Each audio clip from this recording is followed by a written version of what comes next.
Welcome everyone. Today I'm sitting at Newark's Liberty Airport. I have kind of a long layover and I thought it would take a few minutes to have sort of a mini video. This isn't going to be a real long one, but I did see something that came across the wire. I think I read about this at bazinga.com. I'm not quite sure how I feel about it.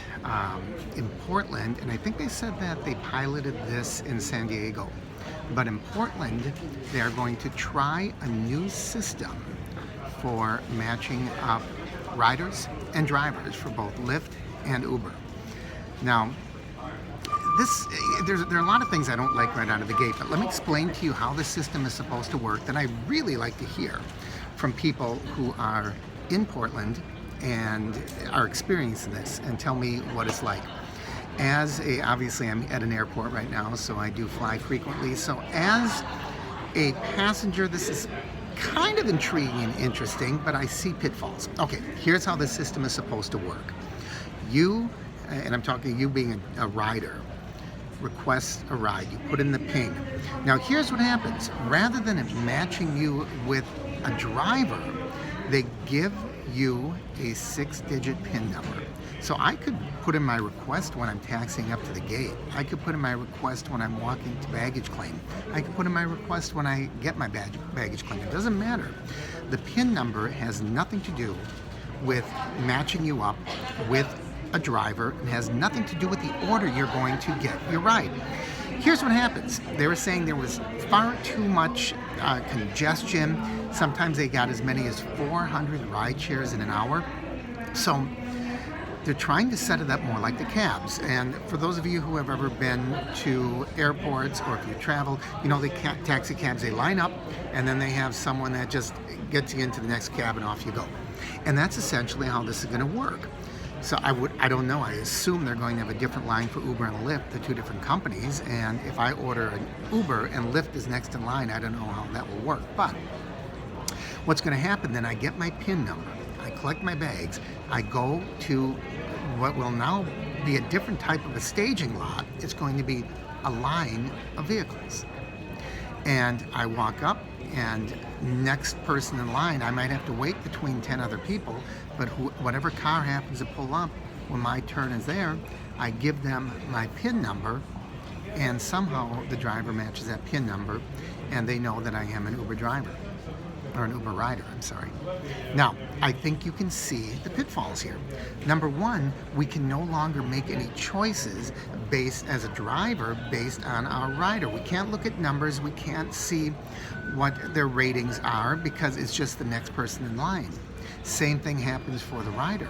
If I look at a driver and I say, nah, I don't like this guy, looks kind of sketchy, whatever, I'm a female driver, I want a female rider, I want a female driver. None of that is going to be able to happen under this system. So we're also going to now be looking at somebody who is a coordinator of all this. Who's that going to be? Is it going to be an Uber employee, a Lyft employee? Is it going to be an airport employee? I don't have the answer to that. But I do think that these are some questions that I would like to see answered. And I would like to know how you feel about this as either a driver or a rider. As a rider, what they are now doing, it seems to me anyway, is they're taking more and more and more autonomy away from me. We are supposed to be independent contractors, right? But now they're saying, no, this is how you have to work. You can no longer accept or decline a ride. You have to take whatever happens to be in line at the time that you are in line. There's something about it that it doesn't set well with me. Now, as I said, I haven't completely analyzed this yet, but I know this could be loud. You're not going to be hearing me over the announcements, so I might just take a little bit of a break. But those are the things that bother me just a little bit about this right now. Now, another story that I read recently, this is unrelated, I'm going to let this one go, And as you can tell, there's not going to be a lot of editing in this video. Another story I read recently, and I believe it was in USA Today. I hope you can hear me. These announcements are not going to go away sitting here at the airport.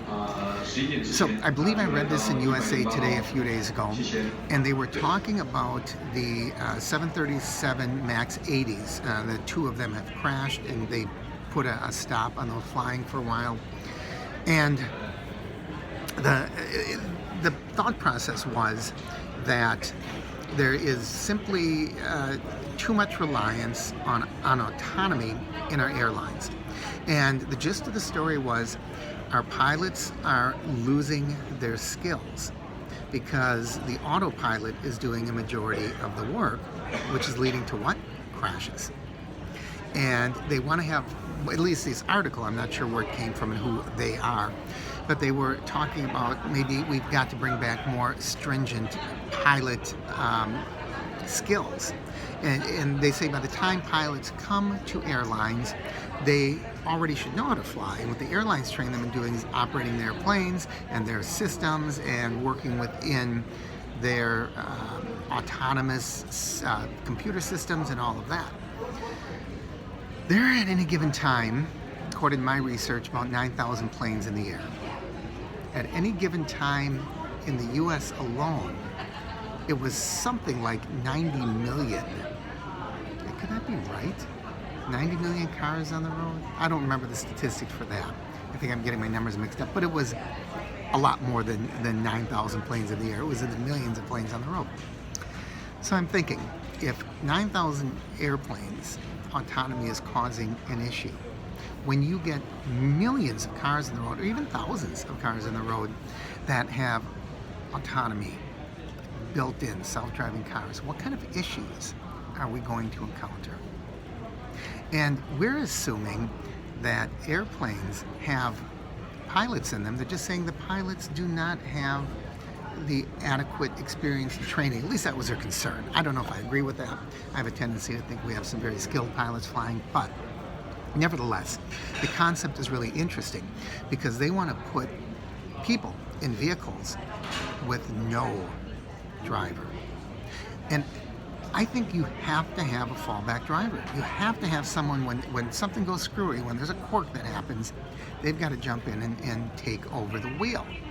And I know people say, oh, Mark, you know, it's a system. If something goes wrong, the car pulls over to the side and turns itself off. What if that's a system that goes wrong? I mean, you don't know what's going to happen with a vehicle. The other day, I was also driving down a road where there was construction. I found myself, I was in the wrong lane. I had to pull over because the cones and the way things were set up, there was no one guiding you through. There was just a lot of cones and those big white posts, you know, with the orange stripes at the top. It was those types of things. And it was so hard to figure out, where am I supposed to be? What is an autonomous vehicle going to do? It's going to shut down. It's going to have, system overload. It's not going to know what to do, and it's going to stop. What's going to happen to the traffic behind it? So those are just my thoughts, because I saw those two really interesting stories that hit the news this week. And, it didn't take a lot of insight into these, but I do think that a lot of you are going to have some good comments on this. Okay, so I really would like to hear, what do you think of having just a numeric system, a passcode that lines you up with a passenger at an airport? Right now, it's only happening at one airport, Portland. Those of you who are there, I want desperately to hear from you how this is working out. Those of you who don't want to see this at your airport, I'd like to hear why. Or maybe those of you want to see it. I'd like to hear what you think the benefits are of this system. Now, I'll tell you what, if you're really getting, at some hours, 400 requests in an hour, you could be just zipping through that line, picking up a passenger and getting the heck out of there. Or maybe not. Systems always sound better on paper. May I have your attention, please? Yeah, you got my attention, lady. All right. I think what's got to happen here is we've got to draw this one to a close. You can tell, no editing on this one, no intro screens, no exits. It's just you and me talking across the table from each other.